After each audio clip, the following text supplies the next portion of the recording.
My Mother at 66 by Kamla Das.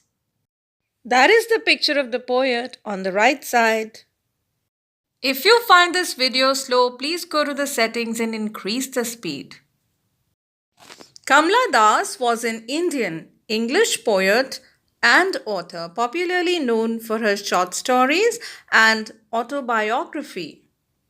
The poem My Mother at 66 is a sensitive portrayal of a daughter's fear and anxiety on looking at her mother who is aging. It captures the anguish and apprehension embedded in her mind. She nurtures a phobia that she would lose her mother to death. Thus, aging and the fear of losing one's loved ones because of it are the central themes of this poem. She also stresses upon the mother daughter relationship and the irreparable loss that she is going to suffer because of the former's death. The poem is in free verse without a rhyme scheme and without a full stop that emphasizes the poet's overwhelming anguish. Now, a line wise explanation of the poem. Lines 1 to 4. Driving from my parents' home to Cochin last Friday morning, I saw my mother beside me. The poet recalls a trip back to Cochin from her holiday at her parents' house the previous week. It was a Friday, and that morning she was driving with her mother, who was sitting next to her on the front seat. Lines 5 to 10. Doors open mouthed, her face ashen like that of a corpse, and realized with pain that she was as old as she looked, but soon put that thought away and during the drive, her mother fell asleep on the front seat with her mouth slightly open. Her face was pale, and it reminded her of the nearly white faces of dead bodies. At this point, she realizes that her mother was not young any longer and that her appearance had caught up with her age. This was very hard for the poet to accept. Hence, she decided to focus on something else so that this thought did not distress her. Poetic devices. Number 1. Simile. Her face ashen like that of a corpse. Her face, that is the mother's, is as pale and colorless as a dead body. Lines 11 to 15. Looked out at young trees sprinting, the merry children spilling out of their homes. But after the airport's security check, standing a few yards away, I looked again at her, worn, pale. The poet turned away from her aging mother to look outside the windows of the car which she was driving. Fear disturbed her so much that she is forced to turn her attention away. This turning away doesn't symbolize a turning away from her responsibility towards her mother, but only a turning away from her own pain filled emotions. Outside, her eyes fell on the trees that the vehicle was passing by. The car was moving so fast that it seemed to the poet that all the trees she could see were also running at full speed past her. It seemed that those trees were quite youthful, as they had the energy to move at such a fast pace. She also saw the children who were pouring out of their houses, brimming over with excitement to get outside.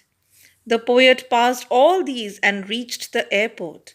Till then, her mind was distracted by the sights. However, after the security check, she was standing a short distance away from her mother, and again she chanced to notice the old woman. Just like before, her mother appeared very pale and insipid. Insipid means dull. Poetic devices used in the given stanza. The first one is a metaphor, the merry children spilling out of their homes. Just like water spills out of a vessel, the children are running out of their houses. The next poetic device is tautology. Tautology means similar words placed side by side or together. Wan and pale both have been used to describe the mother. So, this usage is there for emphasis. The next poetic device is personification. Young trees sprinting. The poet imagines the trees to be figures that are running alongside her car. The poet has also used contrast.